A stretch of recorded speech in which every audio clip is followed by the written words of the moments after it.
Hey guys, it's me, Kyle, aka Vulcan Wolverine. It's April 18th, 2019, and I just went out to the convenience store. I just woke up. It's about 10 o'clock at night. I'm probably going to do a live stream, but I'm not sure if I'm going to put this video out, because I got to upload it from my phone. It's another unplanned video, and I gotta have my camera at the ready. You see this SUV behind me. I'm in my parking lot of my condo, and I came home and there's like a person in a white car sitting in their car, and then there's this truck behind me with one light, and I had huge gang stalking. Just when I go out, the gang stalking's been just pumped up so much, and I wanted to record this and just show y'all. This is somebody who probably lives at my condo who's involved in the gang stalking around my condo. I can't see him in the car, but it's super creepy. You know, the truck wasn't there when I left. It took me like 10 minutes to go to the convenience store and come back. And then when I get back, there's like a one light car creeping. I mean, just creeping. And it's about 10 o'clock at night. It doesn't seem like a coincidence or anything. And I had armies of one light cars, and I've had, the chief of the fire department, those trucks like driving right next to me. So I've gotten a lot more authority figures from DHS fusion centers, basically, just vehicular stalking me, patrolling me. I'm not sure why. My attackers have really amped things up, and I don't know if there's a reason.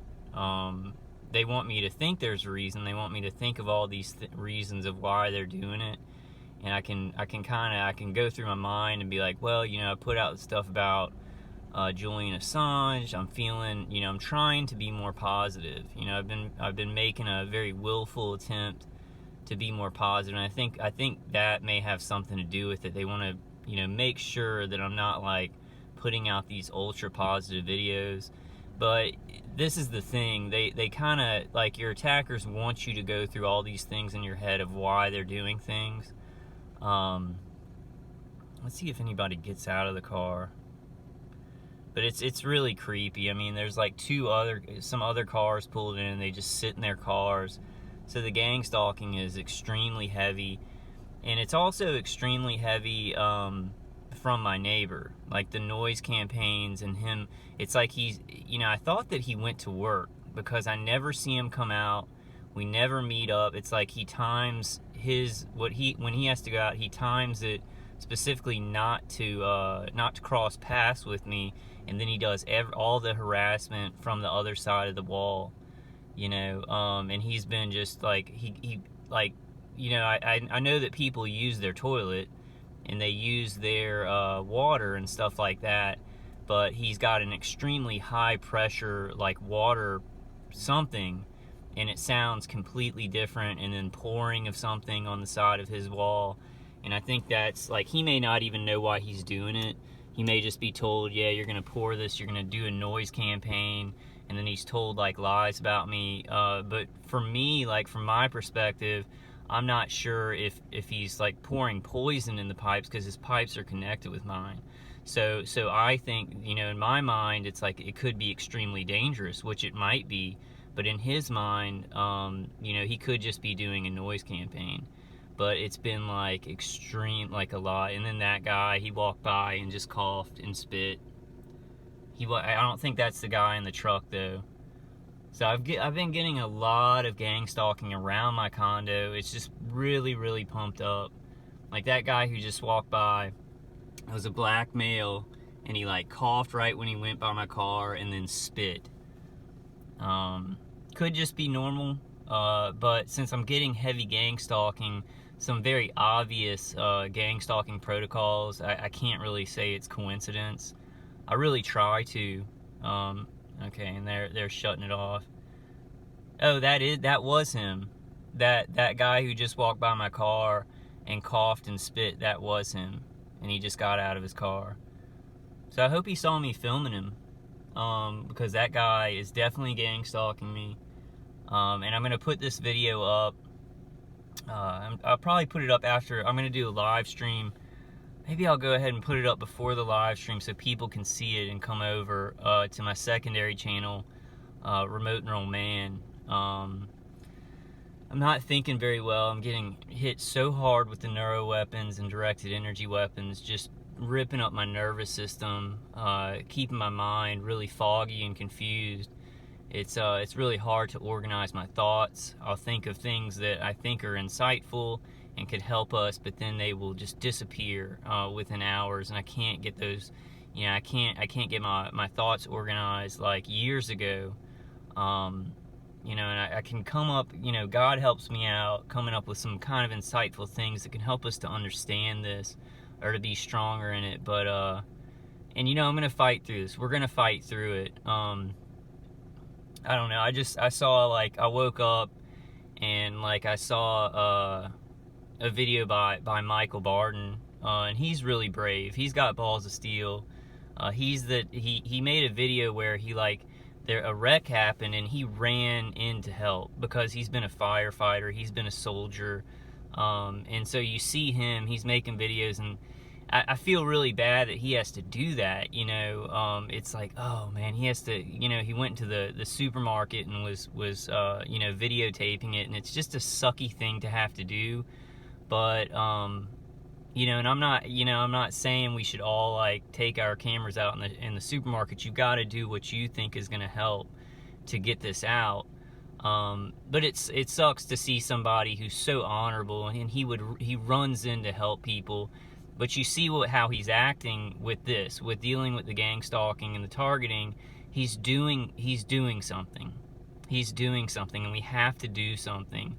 And there's a lot of targeted individuals out there doing something, but it's like, this is cringe, it's cringy. I was watching him in the supermarket, and the things that I do to video gang stalking, it's not cool. It doesn't feel cool and normal, and it seems like, ooh, I'm videotaping this guy's truck, but we have to do something. We have to get this information out here about this crazy, bizarre activity. These people, these gang stalkers in this program, they're the things that are cringe. They're what is cringy and wrong, and we are in the right. The optics on it make us look like we're crazy or whatever, and that's fine. We've kind of, I guess a lot of us have come to know that. I think it's why a lot of targeted individuals don't speak out, because it's just so oh, well, I'm going to look crazy or whatever. But you got to understand that, targeted individuals do understand this. People are dying from this. They're being tortured. They're getting cancer. Their brains and their nervous systems are being destroyed.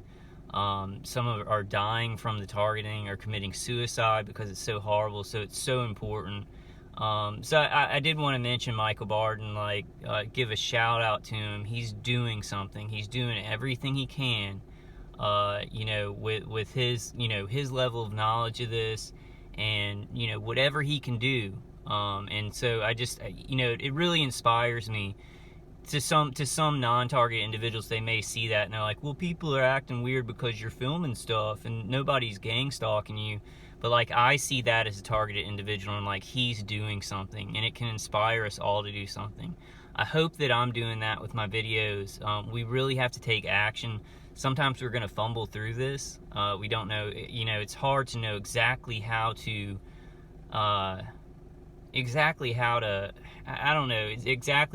stop this. But we're doing a good job. The word's getting out. We got to just do something. Just whatever we can think of to get the word out, to get more people knowing about this. It's just, our society has become so sick. And just whenever I see people, doing something about it, it makes me feel more empowered as a targeted individual.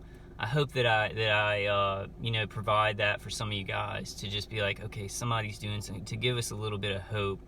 These motherfuckers have made a very, very dark, hopeless seeming situation.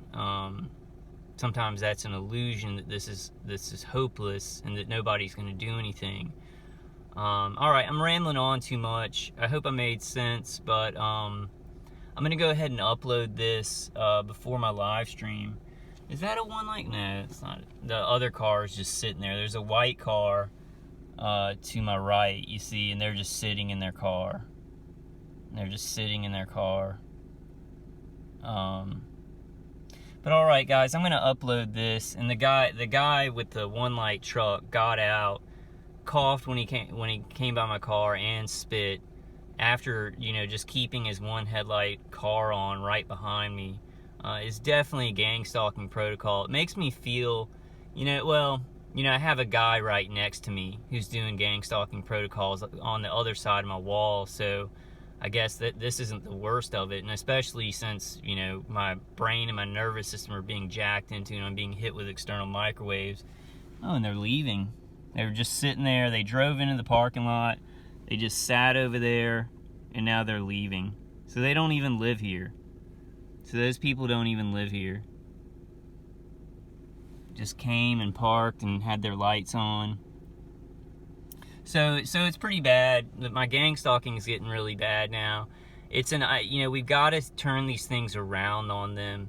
If your gang stalkers make your gang stalking bad, just pull out your camera and get evidence of it. Use it against them. Turn everything, just like God is going to turn all this stuff that seems so horrible for our lives. He will turn it into good if we keep fighting, keep resisting, don't stop, and keep a positive attitude. Know that you are a good individual who has done nothing wrong. God will turn this evil into something good. We've got to try and do the same thing as targeted individuals, to take anything they're trying to make for our bad and make it evidence. Turn it into evidence and show people. You know, really take the power back. Take the weapons they're trying to use against us and turn them into weapons against them. All right, guys, I'm kind of rambling on a lot, but I had to pull my camera out and get that on film. I'll probably upload this. You're probably watching it on my main channel right now, and I'm gonna do a live stream tonight. Wasn't able to do one yesterday because I could not think at all. But all right, guys, I love y'all. Just stay strong. This stuff in this program is the bizarre thing. It's the crazy thing. They want to make the survivors of this feel like they're crazy and I'm going to do a lot about perception management in information warfare. Perception management. They do perception management for the gang stalkers. They do perception management for us. The remote neural manipulation directly is doing perception management to our brain and how we think. And then on a larger scale, perception management is being done to society as a whole by the capstone, or whatever the fuck, the top of the pyramid at the top. They're controlling people's perceptions of what's right and wrong, and keep pushing that line. And if people do not have a moral line, and I'm not just talking about Christians, but people with faith, people who are good, that line can be pushed and pushed and pushed, just like it was in Nazi Germany, in other countries where horrible things happen. So just keep pushing back, keep pushing back. And I love you guys. I'll see y'all soon.